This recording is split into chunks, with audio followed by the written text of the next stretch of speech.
Hi అండి, నేను మీ Sajida. Welcome to Sajida's kitchen. ఈరోజు వీడియోలో మరమరాలతో టేస్టీగా పునుగుల్ని ఎలా తయారు చేసుకోవాలో చూపించబోతున్నాను. పైన క్రిస్పీగా, లోపల నుంచి సాఫ్ట్గా చాలా అంటే చాలా బాగుంటాయి. మా ఇంట్లో ఎప్పుడూ మరమరాలు ఉన్నా సరే ఇలాగే చేయమంటారండి. అందరికీ బాగా ఇష్టం అనమాట ఈ పునుగులంటే. మీరు కూడా మీ ఇంట్లో వాళ్ళకి ఒకసారి ఇలా చేసి పెట్టండి, చాలా ఇష్టంగా తింటారు. ముఖ్యంగా పిల్లలైతే మరీ ఇష్టంగా తింటారండి, చాలా బాగుంటాయి.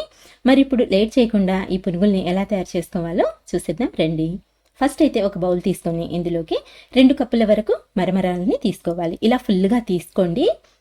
సో ఇలా మరమరాలని తీసుకున్న తర్వాత ఇప్పుడు ఇవి మునిగేంత వరకు వాటర్ని అయితే యాడ్ చేసుకోవాలి. ఇలా నీళ్ళని వేసుకొని ఈ మరమరాలని బాగా తడుపుకోవాలన్నమాట. అన్ని వైపుల నుంచి చక్కగా మునిగేలా ఇలా తడుపుకోవాలండి. మనం జస్ట్ ఒక 10 to 15 సెకండ్స్ వరకు వీటిని ఇలా తడుపుకున్నట్లయితే ఇవి చక్కగా సాఫ్ట్గా అయిపోతాయి అన్నమాట. ఇక్కడ చూస్తున్నారు కదండి, ఈ విధంగా ఇలా సాఫ్ట్గా అయిన తర్వాత చేతిలోకి కొద్దిగా మరమరాలని తీసుకొని ఇందులోని వాటర్ని అంతా పిండేసుకోవాలన్నమాట. గట్టిగా మాత్రం నీళ్లు లేకుండా ఇలా గట్టిగా పిండుకొని ఈ మరమరాలని ఒక మిక్సర్ జార్లోకి యాడ్ చేసుకోండి. ఇలా మరమరాలని తీసుకున్న తర్వాత ఇందులోకి 1/2 కప్పు వరకు సూజీ రవ్వని వేసుకోండి. అదేనండి బొంబాయి రవ్వ, ఉప్మా చేసుకుంటాం కదండి, సో ఆ రవ్వ అనమాట. నెక్స్ట్ ఇందులోకి ఒక 1/2 కప్పు వరకు పెరుగును కూడా వేసుకోండి. ఇలా పెరుగు వేసుకున్నట్లయితే మనకు పిండి చప్పగా కాకుండా కొంచెం పులిసినట్టుగా ఉంటుందన్నమాట. దానివల్ల టేస్ట్ బాగుంటుందండి. నెక్స్ట్ 1/2 కప్పు వరకు నీళ్ళని వేసుకోవాలి. ఇలా మొత్తం అన్ని వేసుకున్న తర్వాత అన్నింటినీ ఒకసారి బాగా కలుపుకొని ఇప్పుడు మూత పెట్టేసి మెత్తటి పేస్ట్ లాగా గ్రైండ్ చేసుకోవాలి. ఇక్కడ చూస్తున్నారు కదండి, ఈ విధంగా ఫైన్గా గ్రైండ్ చేసుకోవాలన్నమాట. మిక్సీని కొంచెం ఆపుతూ గ్రైండ్ చేసుకున్నట్లయితే మనకు ఈ బ్యాటర్ అనేది ఇలా స్మూత్గా వచ్చేస్తుందండి. సో ఇలా గ్రైండ్ చేసుకున్న ఈ బ్యాటర్ని ఇప్పుడు వేరొక బౌల్లోకి ట్రాన్స్ఫర్ చేసుకుందాము. ఇలా మొత్తం అంతా వేసుకున్న తర్వాత ఇందులోకి ఒక మీడియం సైజ్ ఉల్లిపాయని సన్నగా కట్ చేసుకుని యాడ్ చేసుకోండి. నెక్స్ట్ 2 పచ్చిమిరపకాయలని కూడా ఇలా సన్నగా కట్ చేసుకుని వేసేసుకోండి.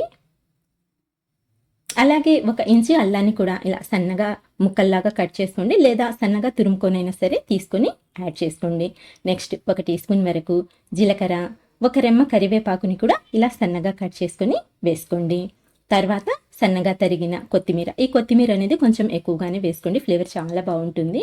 నెక్స్ట్ 1/2 టీ స్పూన్ వరకు సాల్ట్, లేదా మీరు తినే టేస్ట్ని బట్టి సాల్ట్ అనేది కొంచెం ఎక్కువ తక్కువ చేసుకోవచ్చండి. మరమరాల్లో ఆల్రెడీ మనకు కొంచెం సాల్ట్ ఉంటుంది కాబట్టి ఈ సాల్ట్ అనేది కొంచెం చూసుకొని యాడ్ చేసుకోండి. ఇంకా ఫైనల్గా చిటికెడంతా వంట సోడా వేసుకోండి. జస్ట్ లైట్గా చిటికెడంతా వేసుకోండి, సరిపోతుంది. అది కూడా పూర్తిగా ఆప్షనల్ అండి, మీరు వద్దనుకుంటే స్కిప్ చేసుకోవచ్చు. నేనైతే లైట్గా కొద్దిగా వేసాను అనమాట. ఇప్పుడు ఇవన్నీ పిండిలో బాగా కలిసేలా ఇలా కలుపుకోవాలి.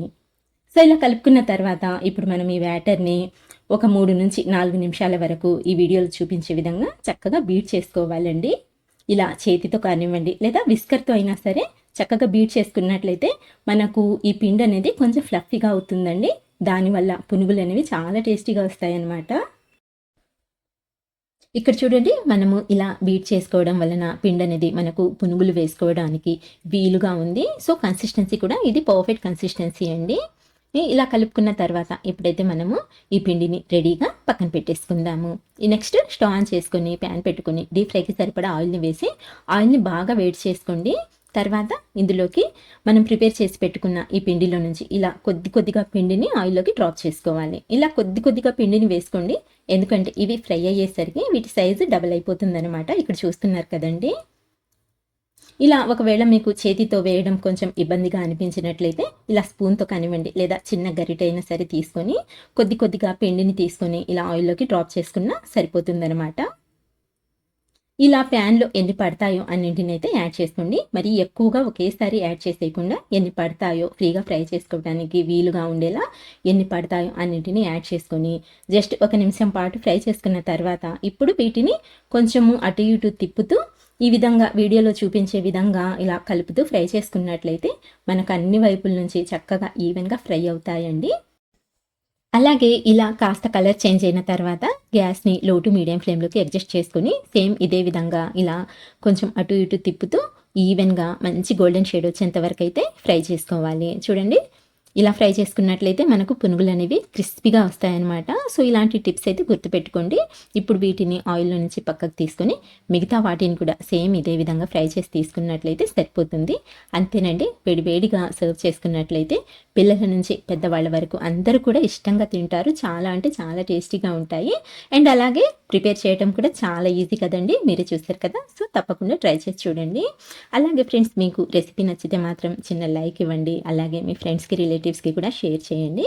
ఇంకా ఇలాంటి మంచి టేస్టీ రెసిపీస్ కోసం అయితే మన ఛానల్ని మర్చిపోకుండా సబ్స్క్రైబ్ చేసుకోండి. Thank you for watching.